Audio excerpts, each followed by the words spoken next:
For 5 minutes. Mr. Edlow, can you provide specific examples of Biden administration policies that have contributed to the historically high level of illegal immigration we're currently witnessing? Certainly. And let me start by saying, Mr. Chairman, I actually agree with the previous point that we want to have policies that encourage legal immigration and disincentivize and deter illegal immigration. The problem that we're seeing right now are that the policies that have been put in place by this administration, specifically the regulatory actions aimed at credible fear determinations and at how the immigration courts are supposed to function, do exactly the opposite. The circumventing lawful pathways regulation, which creates a presumption that someone is or is not eligible for asylum if they've come over unlawfully.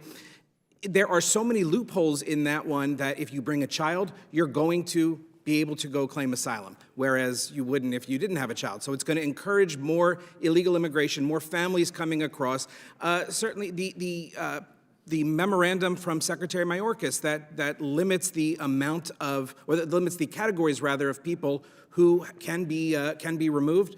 Again, those are so narrowly defined that it's going to create an incentive, not a disincentive for people to come over. So does the high flow of illegal immigration divert resources used to adjudicate other immigration benefits? And if so, is there an impact on individuals seeking other immigration benefits? Absolutely. You know, looking at USCIS, the backlog of affirmative asylum cases for people that are in this country that are trying to get asylum, the backlog of affirmative cases for people seeking all sorts of immigration benefits. And Mr. Chairman, right now, I actually represent a couple private immigration clients, and I can tell you the lines are very, very long because so much of the resources have been put to address or to funnel in people from the southwest border instead of focusing on large other swaths of legal immigrants that are trying to come do this the way that we've always said under the law.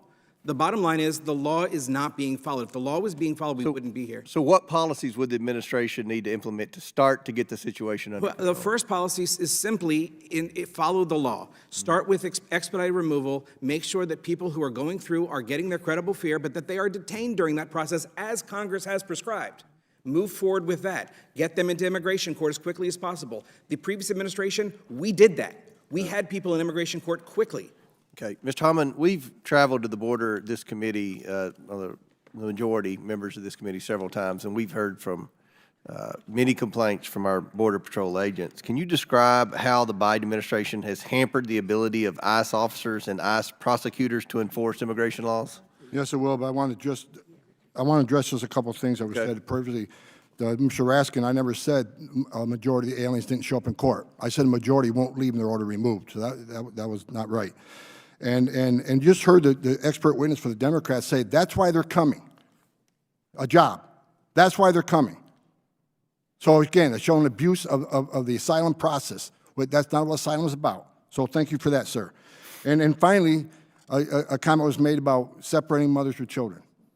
Let's not forget, 440,000 children enter this country through the use of criminal cartels in the hands of criminal organizations that self-separated from their families because of policies of this administration. We've also, this administration's lost track between 85,000 and 100,000 children that were released to so-called sponsors that we can't find.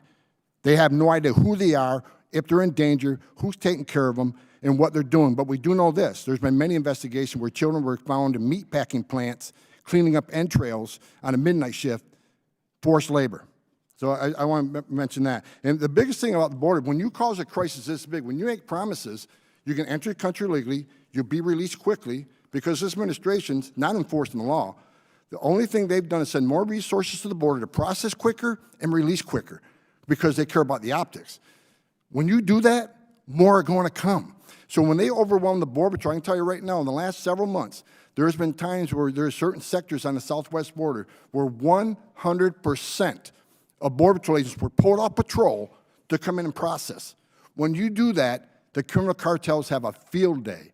They know if there's, on average, less than half the Border Patrol's on patrol, sometimes 70, 90%. So what they do, they'll send a big group of people through one area, 200 family groups, knowing that whatever's left on the border is going to seize to that opportunity for the humanitarian crisis, because a lot of these people are in bad shape. Meanwhile, there's hundreds of miles of border empty. So what they have done is overwhelm the patrol.